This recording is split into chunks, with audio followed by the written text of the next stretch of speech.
영국에서 지낼 때 리압이라는 곳에서 크리스마스 절기를 가족과 함께 지킨 적이 있습니다. 이 리압이는 잉글랜드 남서부의 데븐이라고 하는 지역이 있는데 그 해안가에 위치해 있습니다. 그곳은 전통적인 수도원과 달리 수도사들이 검은 제복을 입지 않고 평상복으로 이렇게 입고 수양을 한 곳입니다. 그리고 비교적 자유로운 분위기 속에서 또 일반인들 와서 거기서 말씀 묵상하고 기도하고 하는 그러한 곳이죠. 그러나 거기에 엄격한 규율이 있습니다. 규칙이 있습니다. 그걸 꼭 또 지켜가는 모습도 보았습니다. 물론 숙식비가 있었습니다. 워낙에는 어느 백작의 성이었다고 합니다. 바로 옆에는 절벽이 깎아지는 듯하게 병풍처럼 둘러쳐 있고요. 저 멀리에는 웨일즈 땅이 보였습니다. 아주 그림 같은 멋있는 곳이었어요. 크리스마스 파티를 했는데요. 그 초대에 정말 얼마나 행복한 시간을 가졌는지 모릅니다. 또 정말 정성스럽게 사랑을 담아서 준비한 음식도 먹고요. 또 성탄 축하 순서에 참여하면서 기쁨을 나누기도 했습니다. 2박 3일의 일정이 마치 꿈만 같았습니다. 저희 가족은 숙식비며 음식비가 면제되었습니다. 그것은 다름 아닌 그곳의 수도사로 있었던 신학대학교 후배 때문이었습니다. 수도사는 1년에 한두 번 정도인가요? 이 가족들 또 친구들을 좀 초청할 수가 있습니다. 그래서 그 덕을 본 것입니다. 그 후배는 사실 저와 친분이 있는 후배는 아닙니다. 저의 후배의 후배예요. 나이도 10살 이상 차이 나는 까마득한 이제 후배였죠. 그런데 어떻게 그 후배의 또 초청을 받아서 좋은 시간을 갖게 되었어요. 그래서 그 후배의 이름으로 그 시설을 다 이용할 수 있었습니다. 그냥 후배 이름만 이렇게 되면 그냥 그 크리스마스 만찬도 무료로 즐길 수가 있었어요. 참 대단한 특권이죠. 정말 멋진 크리스마스를 그 후배 덕에 보낼 수가 있었습니다. 아브라함의 증손자 요셉은 애굽의 노예로 팔려갔다 인생 역전을 맞아서 그곳의 국무총리가 되었습니다. 정말 극적이고 기적 같은 일이지만 하나님 편에서 보면 아주 쉬운 일이었습니다. 요셉의 초청으로 아버지 야곱과 형제 가족들이 그 애굽에 가서 살게 되었습니다. 언 400여 년이 흘렀지요. 70여 명의 가족은 어림잡아서 약 200여만 명 정도 민족을 이루게 되었습니다. 이스라엘 민족 곧 히브리 족속의 형성이 이렇게 형성된 것입니다. 요셉이 이제 있었을 때와 또 요셉을 알고 있는 왕이 통치하고 있었을 때는 이 가족들이 대접을 잘 받고 잘 살았습니다. 그러나 요셉이 이제 죽고 시간이 흐르자 애굽 사람들이 요셉을 잘 기억을 못하는 겁니다. 그리고 요셉을 알지 못하는 왕이 또 등장하게 됩니다. 이때부터 이제 이 히브리 민족 이스라엘 사람들은 노예로 살게 되죠. 힘겨운 이제 삶을 살게 됩니다. 그러나 이렇게 힘든 상황 속에서도 그 민족은 창대해 갑니다. 강성해지고 번성해 갑니다. 이에 위협을 느낀 애굽 왕은 히브리인들이 아들을 낳으면 다 죽이라. 이렇게 요하 살해 명령을 내렸습니다. 정말 잔인하고 악랄한 짓이었죠. 모세는 히브리인의 아들로 태어났지만 애굽 공주가 또 극적으로 그를 건져서 그의 아들이 된 겁니다. 그러니까 애굽의 왕자가 되어버린 거예요. 정말 아주 극적인 장면입니다. 그리고 또 극적인 일은 이어져서 자기의 친어머니가 유모가 돼요. 이 사실을 모세 친부모 형과 누나에는 아무도 알지 못합니다. 공주도 알지 못했어요. 유모의 신분이었던 친어머니는 얼마나 많은 기도로 이 아이를 키웠을까요? 직접 말로 너는 히브리 사람이다, 이스라엘 사람이다 이렇게 하지는 못했겠지만 기도하면서 너는 하나님의 아들이야 하면서 그 하나님 앞에 또 간구하면서 이 아들을 사랑으로 젖을 먹이며 키우지 않았겠습니까? 그래서 그녀의 간절한 마음은 고스란히 모세에게 전달되었다고 볼 수가 있습니다. 모세는 40세가 될 때까지 애굽의 왕자로 살았는데요. 유모인 친어머니의 영향으로 그의 심령 깊숙이 하나님을 향한 그 믿음의 씨앗이 심겨졌다고 이렇게 볼 수 있습니다. 그렇지만 당시 애굽 왕실에서는 애굽 사람들이 섬기는 신들이 있었어요. 이 히브리 민족 편에서 보면, 우리 편에서 보면 우상들이죠. 우상들을 섬겼어요. 왕부터가 그 문무 대신을 다 거느리고 그 신전에 가서 제사 드리고 경배하고 이랬어요. 왕자로서 모세는 어떻게 했을까요? 아직 자기가 히브리인지도 몰라요. 그냥 애굽의 왕자로 알고 있었죠. 거기 가서 절하지 않았겠습니까? 40년 동안 그런 거예요. 우상을 숭배하고 또 그 문화에 젖어 살았던 것은 분명합니다. 그러나 비밀은 없습니다. 결국 그는 자기가 히브리인이고 또 유모로 알았던 분이 자기의 친어머니다. 이걸 알게 된 거예요. 그때 그의 충격은 얼마나 컸겠습니까? 정말 애굽의 왕자로 자기를 생각하고 또 사람도 그렇게 알고 있었는데 자기가 히브리인이다. 저 지금 고통당하고 있는 노예로 살고 있는 히브리인이다. 굉장한 충격이 있었겠죠. 그러나 부인할 수 없었습니다.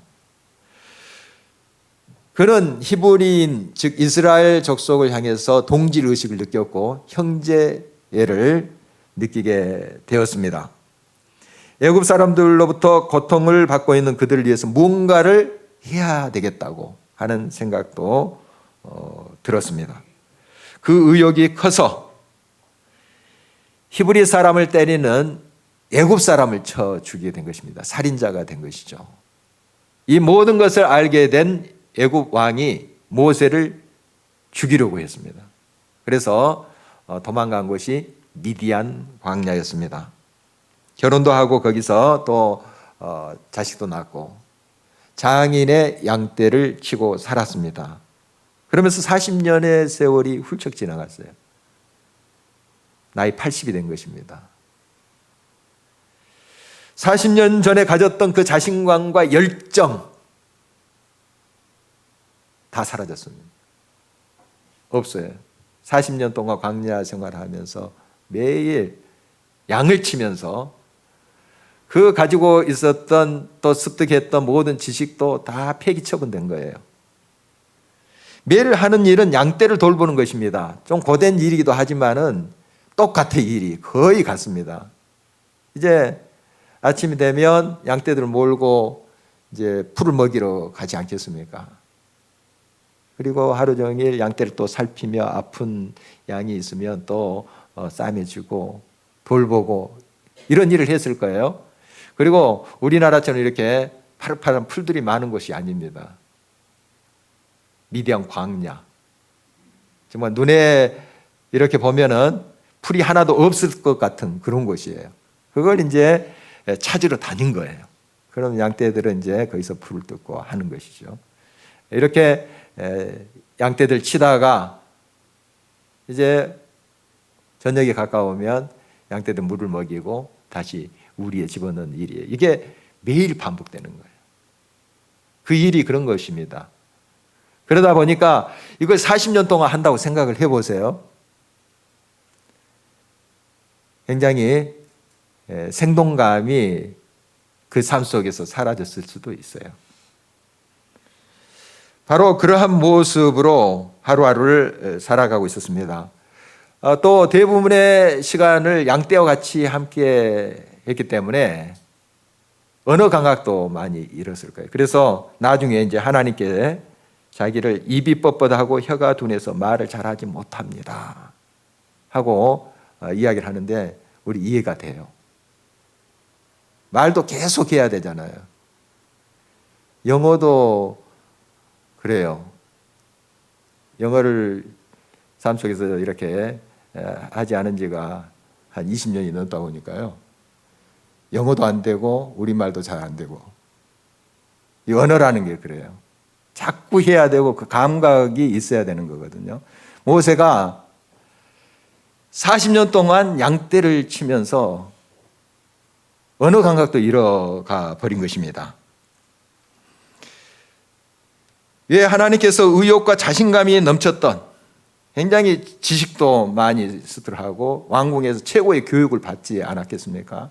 그럴 때 하나님께서 그 하나님의 백성 이스라엘을 건지는 지도자로 세우지 않으시고 왜 광야에서 40년 동안 다 그걸 비우게 하셨을까요?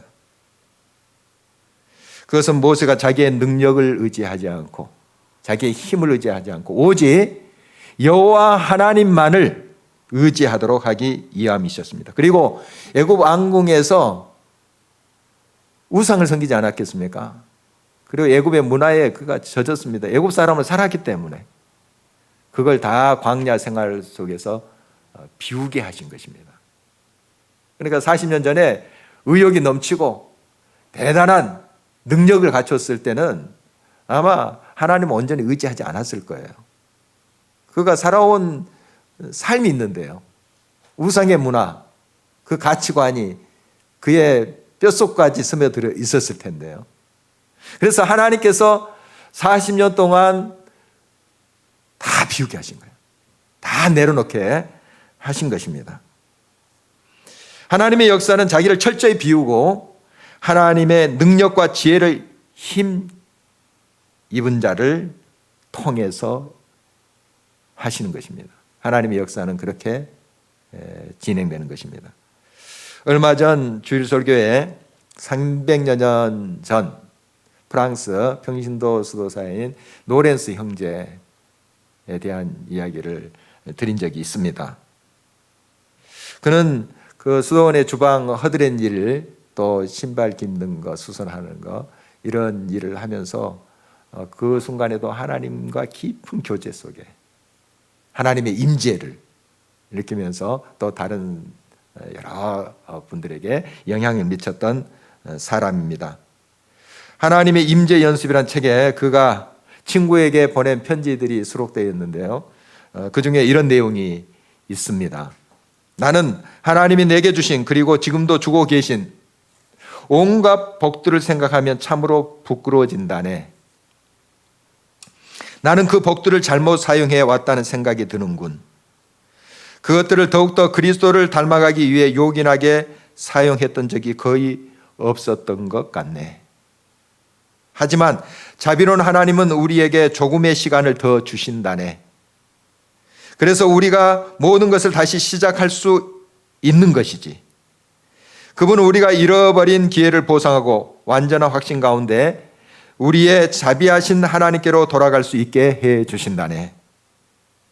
그분은 언제나 사랑스럽게 우리를 맞아들이실 준비가 되어 있다네.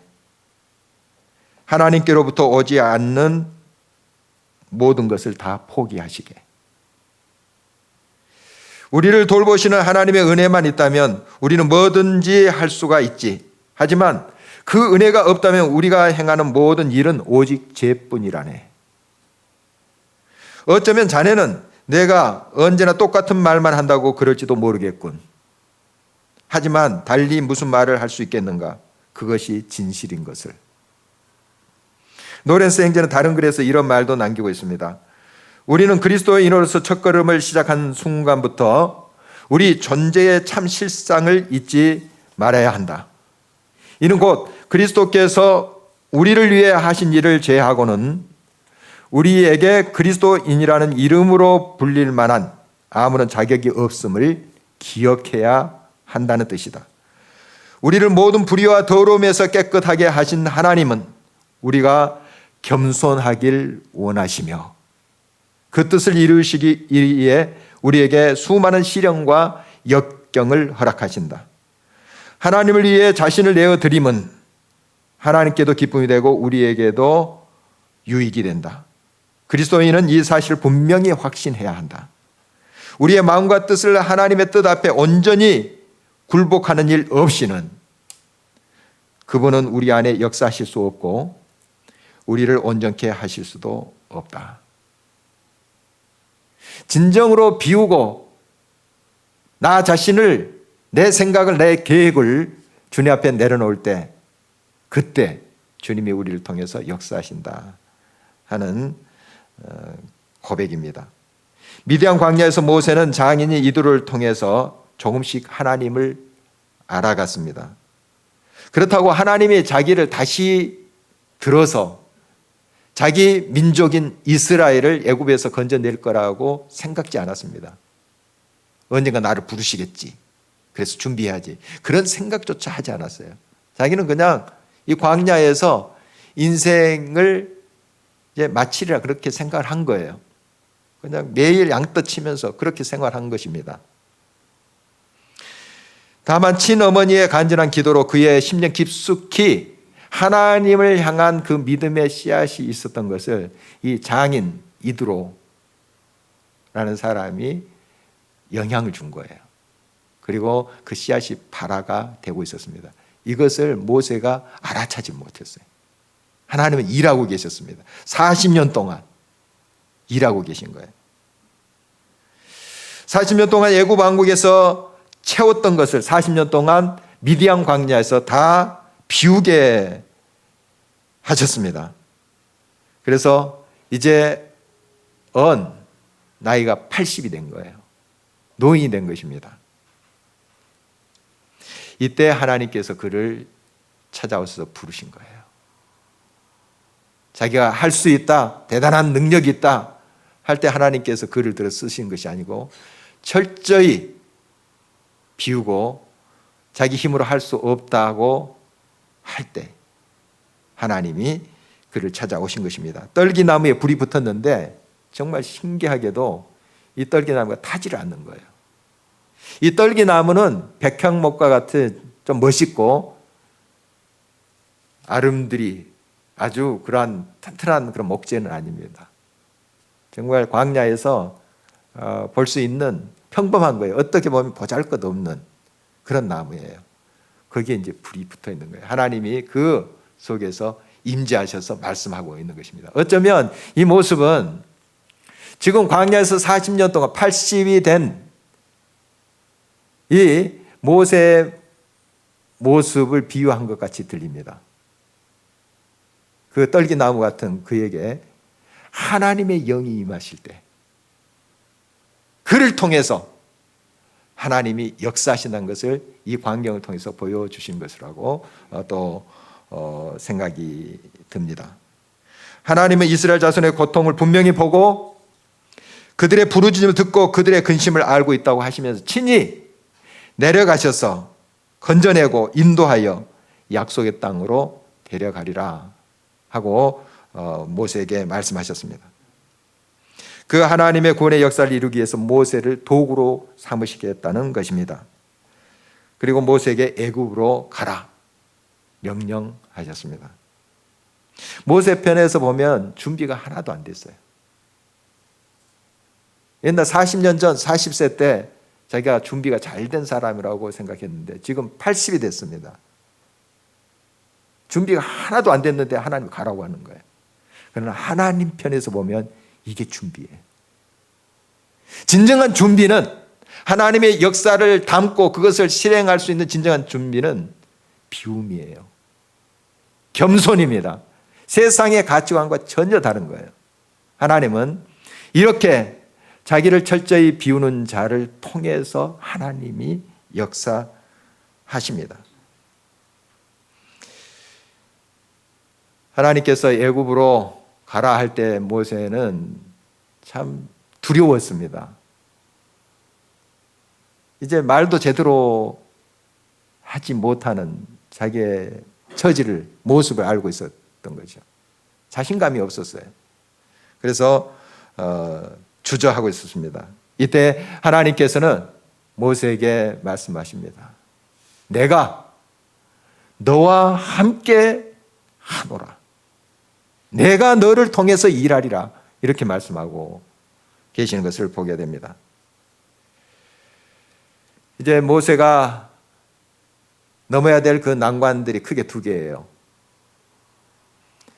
이스라엘 백성들한테 가서 하나님이 나를 보내셨다 이야기를 해야 되는데, 지금 동족들은 이 모세를 어떻게 생각하고 있을까요? 살인자, 도망자, 이런 사람으로 알고 있겠죠. 그리고 더 큰 난관은 바로입니다.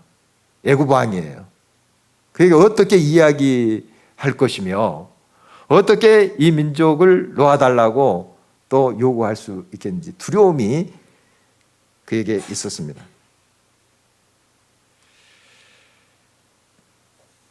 그래서 먼저 이스라엘 동족에게 가서 하나님이 나를 보내셨다 하면 그 하나님의 이름이 무엇냐 그들이 물을 때 내가 어떻게 대답해야 됩니까? 하고 하나님께 여쭈었습니다. 하나님께서 이렇게 일러주셨죠. 본문 14절입니다. 하나님이 모세에게 이르시되 나는 스스로 있는 자이니라. 또 이르시되 너는 이스라엘 자손에게 이같이 이르기를 스스로 있는 자가 나를 너희에게 보내셨다 하라. 하나님의 이름은 스스로 있는 자입니다. 이것은 사람이 만든 가짜 신이 아니란 뜻입니다. 기원도 끝도 없는 참된 신. 사람이 만들면 어떤 시작과 끝이 있죠. 이 땅의 모든 우상들, 신상들 다 사라졌습니다. 우리가 알고 있는 바알신, 아세라신 그냥 박물관에 있어요. 사라졌어요. 이제 거기에 막 절하고 경배하고 예배드리고 하지 않아요. 다 사라졌습니다. 사람이 만들었기 때문이죠. 그러나 스스로 있는 자신 여호와 하나님은 영원토록 살아계신 분이에요. 지금도 우리가 경배하고 있지 않습니까? 이방 나라 신들과 비교 불가한 유일하신 참신이신 하나님이다 하는 것입니다. 이 스스로 있는 자이신 하나님에 대한 인식에 좀 더 쉽게 접근하도록 하기 위해서 하나님께서는 계속해서 당신의 이름을 이렇게 설명하고 계십니다. 15절입니다. 하나님이 또 모세에게 이르시되 너는 이스라엘 자손에게 이같이 이르기를 너희 조상의 하나님 여호와 곧 아브라함의 하나님 이삭의 하나님 야곱의 하나님께서 나를 너희에게 보내셨다 하라. 이는 나의 영원한 이름이요 대대로 기억할 나의 칭호니라. 조상의 하나님 곧 아브라함과 이삭과 야곱의 하나님은 다음과 같은 의미를 품고 있습니다. 첫째, 언약을 이루시는 하나님이라는 뜻입니다. 오래전에 아브라함에게 약속하셨습니다. 그리고 너희들이 애굽에서 살게 될 것이다 하는 것까지 미리 말씀하셨어요. 그리고 때가 되어 너희들을 구출할 것이다. 다 하나님이 아브라함에게 약속하신 거예요. 하나님이 그 약속하신 바를 이루신다는 것입니다. 그 약속을 늘 기억하시고 반드시 때가 되어 성취하신다 하는 것이 바로 이 아브라함과 이삭과 야곱의 하나님 이름의 의미예요. 또 영원히 살아 역사하시는 하나님이라는 뜻입니다. 죽은 자의 하나님이 아니라 산자의 하나님. 그러니까 아브라함과 이삭과 야곱 세대 차이가 있잖아요. 할아버지, 아들, 손자 이런 식으로 세대 차이가 있잖아요. 그렇지만 그 아브라함의 하나님이 이삭의 하나님, 이삭의 하나님이 야곱의 하나님, 야곱의 하나님이 우리의 하나님. 아브라함의 하나님, 이삭의 하나님, 야곱의 하나님이 저와 여러분의 하나님. 무슨 말입니까? 지금도 살아계신 하나님, 영원하신 하나님, 아브라함과 함께 하셨던 그 하나님이 여러분의 하나님이에요. 우리의 하나님이에요. 이 사실을 말해주는 것입니다. 지금도 역사하시는 하나님, 이를 지어 성취하시는 하나님이란 뜻입니다. 모든 것을 또한 주관하시는 하나님이란 의미가 거기에 있습니다. 애굽 왕까지 그의 손 안에 있습니다. 전능하시는 그 하나님, 능치 못하실 일이 없는 그 하나님, 그가 지금 모세와 함께 가시겠다는 거예요. 동행하시는 하나님, 끝까지 자기의 종과 백성과 함께 하시는 그 하나님이십니다. 이런 하나님의 이름을 힘입어 나갈 때 동족 이스라엘 그 장로들 또 이스라엘 모든 사람들은 모세를 따를 것이다. 그 하나님에 대한 고백을 할 때 그 동족들이 모세 따르게 될 것을 하나님 미리 말씀해 주시는 거예요. 그리고 애굽 왕도 그 이름 앞에 결국 굴복하게 되리라. 물론 난관이 있습니다. 애굽 왕이 순순히 이 이스라엘 백성 놓아주지 않아요. 그러나 결국 하나님이 그 이름의 능력으로 애굽 왕까지 무릎을 꿇게 하신다 하는 것입니다. 우리 신앙의 사람들의 모습을 보면 꼭 하나님의 이름을 힘입어 나갑니다. 그들이 힘이 있고 대단한 능력이 있어서가 아니에요.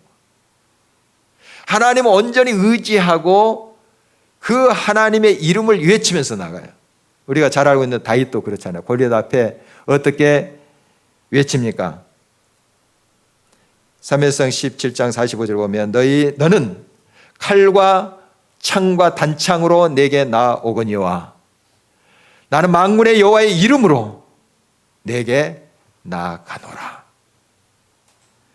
또 베드로와 요한이 예루살렘 성전 미문에 앉아 있어도 나면서부터 발을 쓰지 못하는, 걷지 못하는 그런 거린을 향해서 이렇게 외치는 것도 우리가 기억하고 있습니다. 은과 금은 내게 없거니와 내게 있는 이것을 내게 주노니 나사렛 예수 그리스도의 이름으로 일어나 걸으라. 주의 이름을 외치는 것을 보게 됩니다. 이게 무슨 뜻일까요? 주의 이름, 바로 여호와 하나님의 전 존재를 말하는 것입니다. 하나님의 모든 능력을 말하는 거예요. 그 이름 앞에 세상에 어떤 신이나 권세도 무릎을 꿇을 수밖에 없습니다. 그 이름을 외치는 자에게 그 능력이 있는 것은 아니에요. 그와 함께 하시는 하나님이 그 모든 것을 굴복시키고 회복시키시고 고치신다 하는 것입니다. 조선시대 때 그 비밀 수사관인 암행어사 있었죠. 암행어사 나타나면 암행어사 출두요 하면 암행어사 이름 앞에 그 특히 탄관오리들 많은 권세 있는 자들이 벌벌 떨고 엎드렸다고 하지 않습니까? 그걸 좀 연상하시면 돼요. 그보다 더 위대한, 아니 비교할 수 없는 하나님의 이름 앞에 모든 만물이 굴복합니다. 영적인 존재들은 더 기가 막히게 알아요. 사탄은 더 기가 막히게 알아요. 하나님의 이름이 얼마나 두려운 건지 알아요. 굴복합니다. 예수 그리스도를 우리가 믿고 의지한다는 게 이만큼 능력 있는 거죠. 단순히 우리가 머리로 또 입술로 고백하는 이름이 아니에요. 우리의 만남을 통해서 체득되어진 그 하나님의 이름이에요. 그러므로 우리가 하나님의 이름을 힘입어 나간다는 것은 하나님을 온전히 믿고 의지하는 거예요. 내 삶에 하나님이 함께 하신다. 나는 지금 빈손으로 보이지만 하나님이 나와 함께 하신다는 거예요.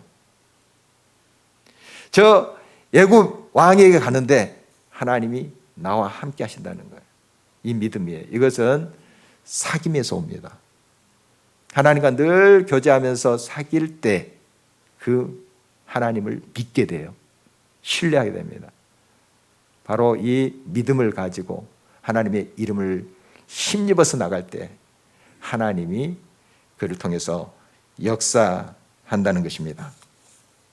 이스라엘 장로들은 하나님의 이름을 분명히 고백하는 모세를 믿고 받아들이겠지만 이제 그 애굽 왕 바로는 참 까다롭죠. 우리가 다 알고 있다시피 순순히 이스라엘 백성은 내놓지 않습니다. 그러나 결국 끝까지 하나님의 이름으로 나아간 모세를 통해서 그를 굴복시키고 있는 것을 우리가 알고 있습니다. 지금은 그 어느 때보다 더욱 주의 이름으로 나가야 될 때입니다. 여러분 개인적으로 또 공동체적으로 우리 나라적으로 또 이 온 세계적으로 코로나19 상황에 얼마나 우리가 많이 지쳐 있습니까? 참 우리의 힘으로 어떻게 할 수 없는 그런 상황들이 비일비재하지 않습니까? 이럴 때일수록 우리가 주님과 더 깊은 교제 속에 있어야 됩니다. 사귐 속에 믿음이 있어야 됩니다. 믿음이. 그래서 하나님의 이름으로 외치는 것입니다. 지금도 전능하신 하나님, 이를 지어서 성취하신 하나님, 회복하신 하나님, 치유하시는 하나님, 그 하나님을 믿고 나갈 때 그 하나님이 부족한 우리를 통해서 역사하시는 것입니다. 우리가 능력이 있고 지식이 있고 대단한 달란트가 있어서가 아닙니다. 겸손히 비움으로 하나님의 말씀에 순종할 때 하나님이 일하십니다. 하나님이 역사하십니다. 이 믿음으로 승리하는 우리 모두가 되기를 주의 이름으로 축원합니다.